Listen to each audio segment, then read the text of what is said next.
Hello, everyone. Welcome once again to another episode of Old and Mostly Forgotten. In today's episode, we'll be looking at another ambitious mid-budget title. In a post-Call of Duty 4 landscape, this game dared to set itself apart from its gray, modern military competition with its veteran team behind the helm, original premise, and eyes toward the stars. As my old high school history teacher used to say, shoot for the stars and you might just hit the ceiling and give yourself a migraine. This may or may not be related to today's game. Legendary. Legendary? Wait a minute, in your last video you said you were going to look at Damnation.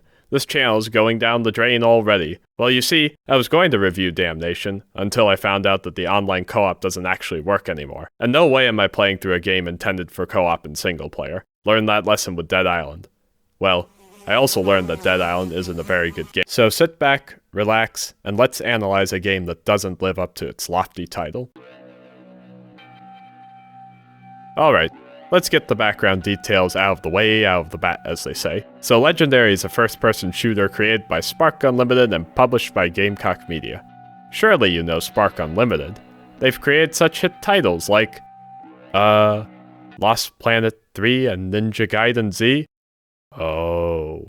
But not all of their games were flops. Before working on Legendary, Spark Unlimited were responsible for developing Call of Duty Finest Hour, which ended up being a considerable hit for the company, with the PlayStation 2 version receiving a solid 76 on Metacritic and selling around 1.2 million copies as reported in July of 2006. Following the success of Finest Hour, Spark Unlimited started working on two new titles: Legendary, a modern-day action game with a mythological twist, and Turning Point Fall of Liberty, an alternate history World War II game. Both were scheduled to release in 2008. Legendary, or as it was originally called, Legendary The Box, was announced in July of 2007, with Gamecock Media Group taking up the publishing reins. At PAX 2008, Richard Igo of Gamecock was interviewed about their updated lineup of games, which now included Legendary, having dropped the box subtitle, and Velvet Assassin. Man, I just can't get away from this game. But back to Spark Unlimited.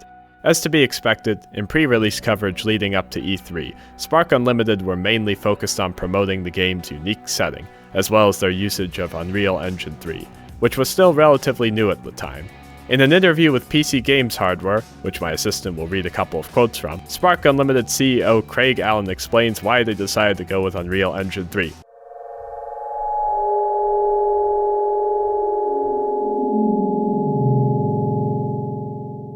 That's your cue. We evaluated other engines and came to the conclusion that, if we were to develop a multi-platform FPS, Unreal was the strongest candidate, having a strong renderer, physics engine, networking-aware architecture at the start of the project is invaluable in removing the engineering bottleneck for our design and art teams to create content for the game. This was one of the key deciding factors, since in order to deliver the massive amount of content for a next-gen game, you need to have a solid content pipeline that artists and designers can iterate quickly. From day one, we were able to ramp up and train our content teams to start producing the massive amount of content it takes to make Legendary the game that it is today. That's fine with me. After having recently played through Tunnel Rats, I think I've had my fill of companies hastily pushing out their own game engines. Not every company can be id Software, you know. Legendary was featured at E3 2008, accompanied by a bunch of goofy-looking interviews with the developers. My name is John Garcia Shelton, and I'm the producer.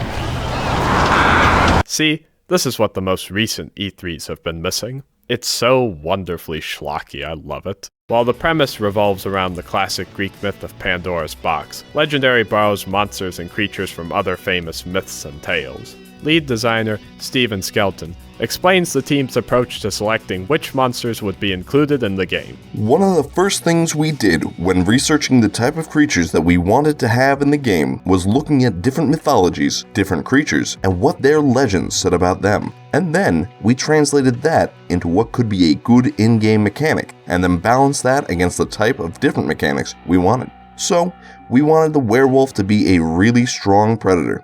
With the griffin, we wanted it to be a gigantic, unstoppable force, so we would balance it in different ways. While it didn't steal the show at E3, Legendary garnered a decent amount of positive buzz, with players and outlets both looking forward to experiencing the game's refreshing premise. At the same time, however, concern was expressed in regards to the game's dated-looking puzzles and mechanics. What do you mean turning a valve and putting out a fire isn't an engaging puzzle?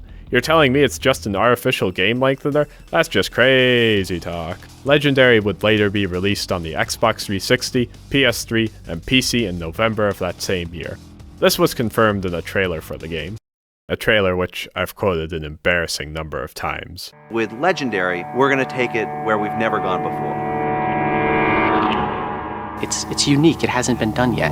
Seriously, whenever I see or hear the word Legendary, one of the first things that comes to my mind is this stupid trailer. Hey man, I've been grinding some Borderlands 2 recently, and I got this sick Legendary gun which I want to show. With Legendary, we're gonna take it where we've never gone before. It's unique, it hasn't been done. Well, now it's time to see how the game turned out. Let's open Pandora's box. Do you get? Because it's like in the game, and the myth for that matter, where you open Pandora's box and, bad things happen. I don't think it's funny. Well, I thought it was funny.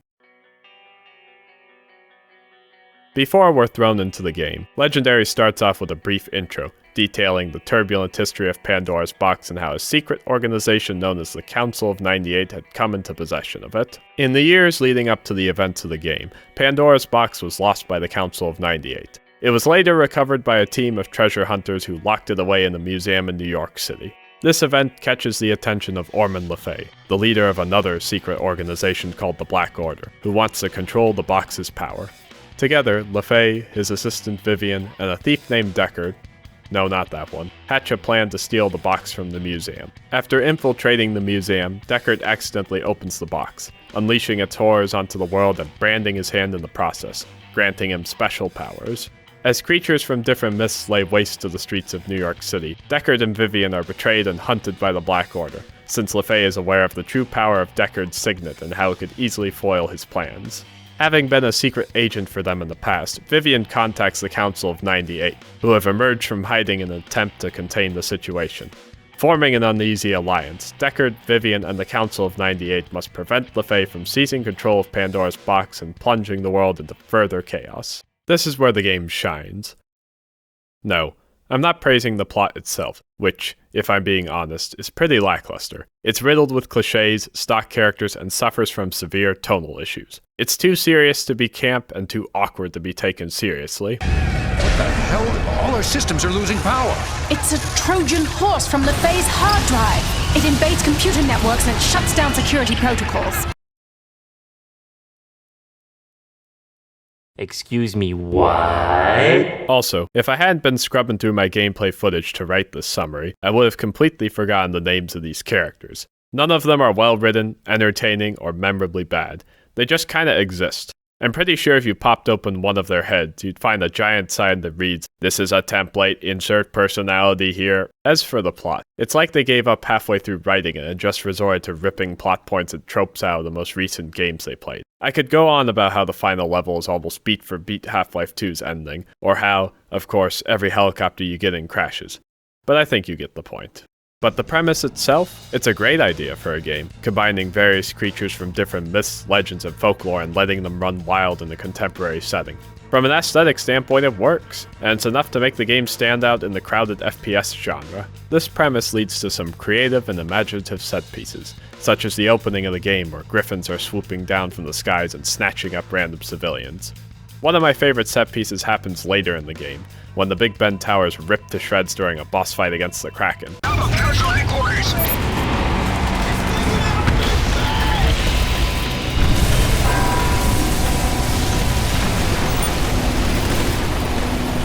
You'll also witness a large golem rampaging through the city, which is an effective set piece because of the ground level perspective, making the player feel almost like a bystander in a Godzilla movie. But these large, impressive set pieces involving mythical giants are few and far in between, and the Kraken is the game's only boss fight. On the subject of creatures, props should be given to Spark Unlimited for their designs in this game, with the werewolves being my favorite of the bunch. Their glowing eyes, tall, rotting bodies, and large claws give them an effectively intimidating appearance.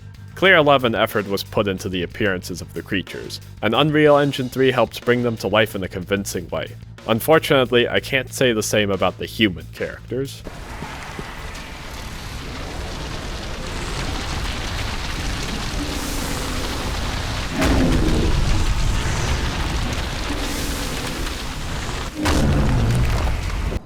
Deckard! This is one of the more baffling aspects of the game. How do you nail the design of the creatures and fail so miserably with the human characters?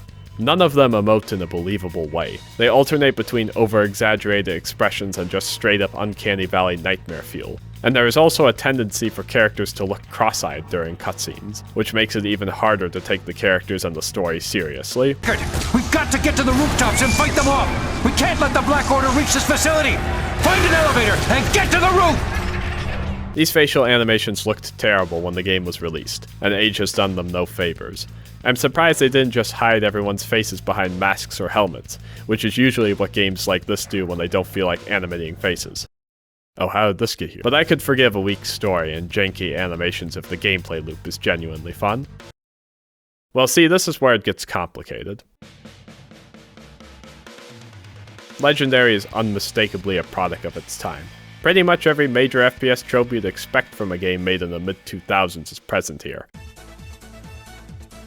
Remember when you couldn't sprint for more than 5 seconds and had to wait a while for your sprint to recharge? Remember sewer levels? Remember the 2-weapon limit that every FPS had even if it greatly hindered the gameplay? Remember sewer levels? Remember pointless, out-of-place QTEs? Remember sewer levels? Remember valve puzzles? And so on. If someone were to ask me how I would describe Legendary, I will, thanks for asking. I would say that it's a Half-Life style shooter that has been pushed, rammed, shoved, or whatever choice words fit your fancy through the filter of a COD game. In the end, it doesn't have the pacing, exploration, or atmosphere to excel in either of these categories. Games like Half-Life and Fear operate on slow, effectively paced downtime in between their frantic gunfights. This downtime allows you to explore the environments for health, ammo, secrets, and lore, immersing yourself in the world and story in the process. Games like the original Modern Warfare and The Darkness 2 rely on their breakneck pacing, moving the player from one exciting gunfight to the next with brief story beats in between. Both have their advantages, but you need to choose a lane and stick to it, and Legendary does not. What happens is that Legendary ends up having a lot of downtime in between its gunfights, and not enough exploration, atmosphere, or story during these sections to justify it. Instead, you're funneled down what feels like the same gray, narrow corridors for most of the game, with no meaningful interactions. Well, you'll occasionally stop to pop open a vent and turn a valve to extinguish a fire. And that's it. The last few chapters feature little in the way of downtime, and this is where the game finally hits its stride. But by that point you have about 40 minutes worth of game left, so it's too little too late. The shame of it all is that the combat arenas are actually not bad. Well, most of them anyway. While there are some arenas that are a bit too restrictive, there are plenty that aren't like this at all. The arenas usually give you a decent amount of space to move around, allowing you to flank creatures and get the upper hand in gunfights against the Black Order. Legendary is about 5 hours long, and it could have easily been tightened up into either a short game with plenty of action and little downtime, or extended into a slower, more atmospheric experience. Either one of these approaches would have worked well for this setting, and it's a shame that they were unable to find a gameplay style to stick with. Since it's relevant to the gameplay loop, let's talk about that odd-looking signet on Deckard's hand. It serves two functions in the game, pushing away enemies with a powerful blast and healing yourself. To recharge your abilities, you need to collect animus energy from dead enemies. This feature feels incomplete, and rigorous playtesting would have exposed some issues with it. The healing works fine, but the blast is inconsistent at best.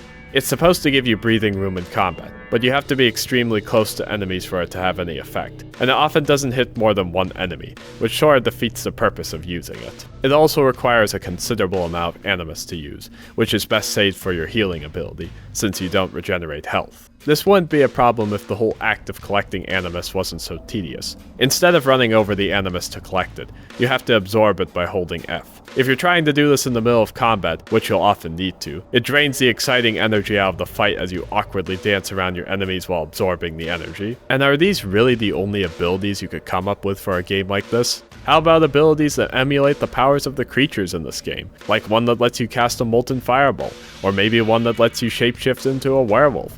Or how about this, one that lets you summon a griffin to ride on? Anything other than a basic force push.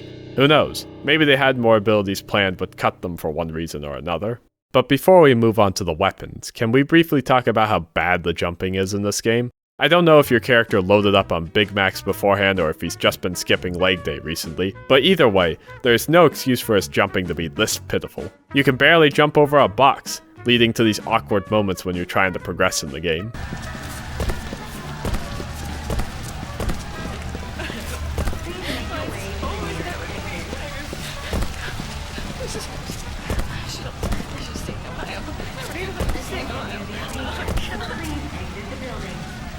You can dash forward mid-jump by sprinting, but this doesn't really solve the issue, and if anything, it makes it worse, since you can barely control the jump when you do this. There's a couple of platforming sections early on in the game, and these take way longer to complete than they otherwise would because of the awful jumping mechanics. You'll either horribly undershoot your target or sail right past it. Thank goodness these sections are nowhere to be found from the midpoint onward. Okay, rant over. But what about the most important part of any first-person shooter, the gunplay? Well, it's fine. It's mostly fine. I'll say this right off the bat. For a game that got such polarizing reviews on Metacritic, I expected the gunplay to be much worse. But surprisingly, the gunplay is perfectly alright, and while there are a couple of terrible weapons in the mix, it has a mostly serviceable arsenal. So let's talk about the bad weapons first, starting with the axe. The axe is basically a glorified crowbar, with it being used mainly to open vents and destroy wooden structures. I tested it out in combat, and the results were about what you'd expect. The game is aware of its limited uses, which is why one of the hints in your PDA encourages you to use it to decapitate downed werewolves, since they can regenerate their health.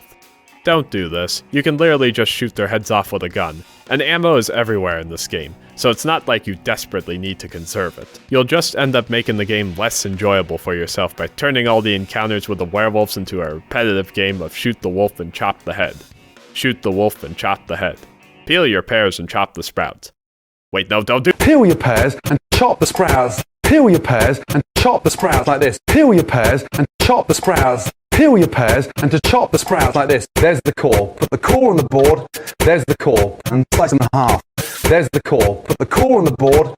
There's the core. And slice in half like this. Peel your pears and chop the sprouts. Peel your pears and chop the sprouts like this. Peel your pears and chop the sprouts. Peel your pears and to chop the sprouts like this.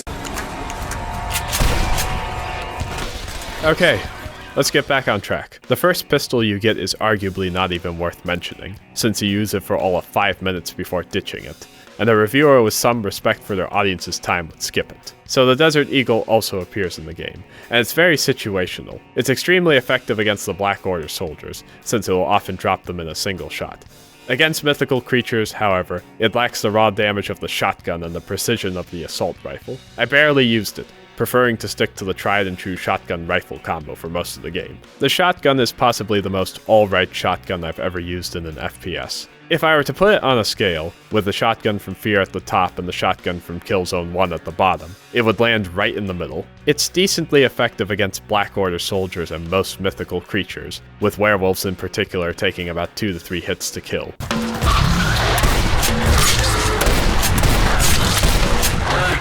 It's also the best weapon for taking out these little flying fairies called Nari, which— I'll rant about them in a bit. Not much else to say. Well, it also does that Doom 3 thing where it reloads 2 shells at once, ensuring that you aren't out of combat for long. The SMG is your first automatic weapon in the game, and if you're like me, you'll probably just end up replacing it with the assault rifle once you find it. The SMG is underwhelming. It's not great at taking out more than one enemy, despite its large mag size, and it's not effective at taking out short to mid-range targets either. The assault rifle fills in for both of these roles by having a similar fire rate, better damage, and an actual scope. Also, I love the fact that it has a silencer on it.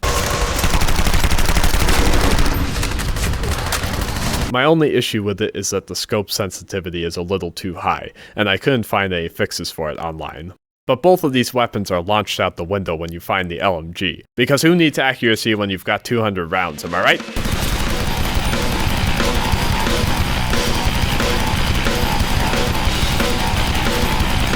The LMG avoids the usual trap of most contemporary war shooters where it's often just a worse assault rifle. In this game, it overpowers the rest of your arsenal. Even the shotgun, which is one of your workhorse weapons for most of the game, spends a lot of time on your back after you find the LMG. I now understand what it feels like to be one of those juggernauts from Modern Warfare 2, which I'm still convinced came straight from the depths of hell. Speaking of which, the flamethrower isn't awful in this game. Crazy, right? It's not just a glorified melee weapon like it often is in most shooters.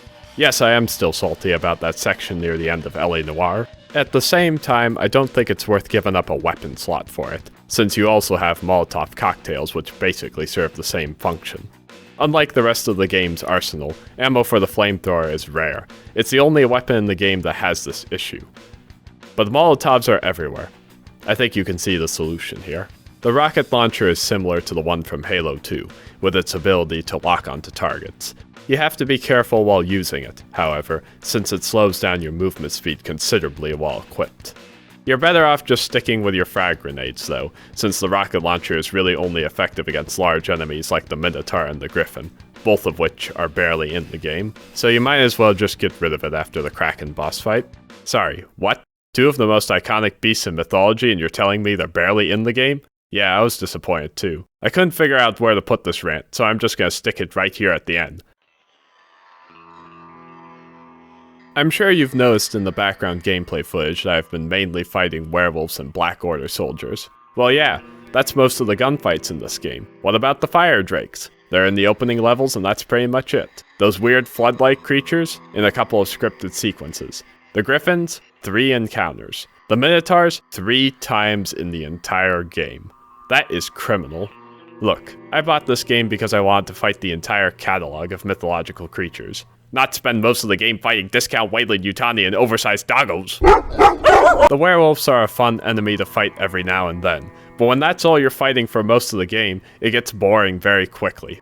It would be like making a Doom game where you only fight imps. On the other hand, the Black Order soldiers are just your typical FPS grunts. Their AI isn't terrible, sure, but that's not the problem. They show up way too often for my liking, and when they do, it almost feels like you're playing a completely different game. It's the type of thing that makes you wonder if somebody switched out the CD while you were playing. CDs? What kind of joke is that? Who still uses CDs? It reminds me of Colonial Marines, where the first few levels bait you with the promise of fighting aliens, only for most of the game to be spent fighting Wayland Yutani soldiers. It's just as annoying here as it was in that game. Hey, I've got an idea. How about you take out the battles with the Black Order soldiers and instead replace them with battles featuring the mythological creatures, which, in case you've forgotten, is the game's selling point. I'll tell you which creature I could do without though, and that's the Nari. It's the only enemy in the game that I feel is poorly designed. Like the rest of the creatures, they don't show up that much in the game, and for once that's a good thing. It's hard to do micro enemies well in an FPS. Remember how annoying the disembodied hands from Blood were? The problem with the Nari is that you can't actually damage them until you've disabled their shields with the pulse. What's that? You mean you're out of animus energy? Well, looks like you're gonna have to run around for a few seconds and wait for them to drop their shields out of pity. They aren't fun to fight, and I dreaded most encounters with them. You know what's actually a fun enemy to fight? There it is! Minotaur! Minotaur! The Minotaurs, that's what. The first time you fight one in the game, it's smashing through walls, pillars, and throwing axes at you. And unlike the Nari, you aren't just sitting around waiting for your abilities to charge up. No, you're dodging, backpedaling, and firing away. Like, holy shit, I'm having fun! Fighting the Minotaurs is easily the highlight of the experience, since their AI is extremely aggressive and the arenas you fight them in are some of the best in the game. The Minotaurs, in my opinion, should have been a mini-boss that accompanies large hordes of werewolves. It's such a shame that they're barely in the game, especially after having been featured prominently in all the advertising. Alright, well I think I've rambled on about this game for long enough. So what happened to it? 2008 was a rough year for Spark Unlimited. With Turning Point Fall of Liberty flopping earlier that same year, hopes were riding on Legendary to be a decent success for the company. The fact that we're covering it on this show certainly doesn't indicate a happy ending. Legendary released to mostly negative reviews, with the PC and PS3 versions receiving a 50 and the Xbox 360 version receiving a 47. The dated nature of the gameplay was heavily criticized, as well as the mishandling of its setting and lackluster enemy variety. IGN was especially harsh on the game, with both the PC and Xbox 360 versions receiving a low score of 2.5 out of 10. Shortly afterwards, Spark Unlimited closed its... You'd think that, wouldn't you? 2 flops in the same year by a mid-budget studio? This is all sounding a bit like Replay Studios, isn't it? But no. Surprisingly, Spark Unlimited actually stayed around for a little while longer. In the following years, they went back to creating games for established IPs, those being Ninja Gaiden and Lost Planet. Neither of these games did well. Like at all. Lost Planet 3 was met with tepid reviews, as well as being a financial flop, and Ninja Gaiden Z was pulverized by critics. No sympathy from their fan bases either. In fact, both of these games are still considered by fans to be the worst entries in their respective series. It was on May 4th, 2015, that Spark Unlimited finally shut down, with John Petrovich confirming the rumors that had been floating around for a while. Yes, Spark Unlimited is closing as a video game developer. The ongoing opportunities for smaller mobile development doesn't service the needs nor desires of Spark as an entity. As such, Spark, as we know, will cease operations with various splinter efforts focusing on new dynamic projects inside and outside of game development. And once again, we bid farewell to another forgotten game studio. You had a good run. Well, okay, you had a run. And you might have even had the runs. I've played my fair share of terrible games. Some would say too many. My friends tell me it's not healthy. Maybe I've damaged my taste to the point where, if a supposedly awful game doesn't burst my computer into flames or immediately break, I'll just write it off as mediocre. What I'm trying to say is that I don't think Legendary is a terrible game. On that same note, I don't think it's some sort of hidden gem either. I know that this game has something of a cult following now, and as somebody who appreciates cult entertainment, I get it. But at the same time, I find myself unable to join in on the festivities. So let's sum it up. Legendary is an admirable attempt at a novel idea, but its indecisiveness in both narrative tone and game design leaves it stumbling around for most of its duration. The premise will draw you in, but the lack of variety in the enemies and generic story will make you reconsider finishing it. While certain aspects of the gameplay are underdeveloped, it's far from bad, and with the help of a workman like Arsenal, it's even decently entertaining at times. If you're still interested in playing the game, I would wait for it to go on a sale. And we're done here. Thank you all once again for tuning in. I think this time around I'll leave the next game I'm gonna cover a mystery. I don't know, let's spice things up a little, you know? Now, how do the popular YouTubers end their videos? Alright fellow walruses, be sure to smash that like, subscribe button, ring that bell, buy my merch, and if we reach 250,000 subscribers, I'll... hang on a minute. Review Aliens Colonial Marines. Okay, who wrote this?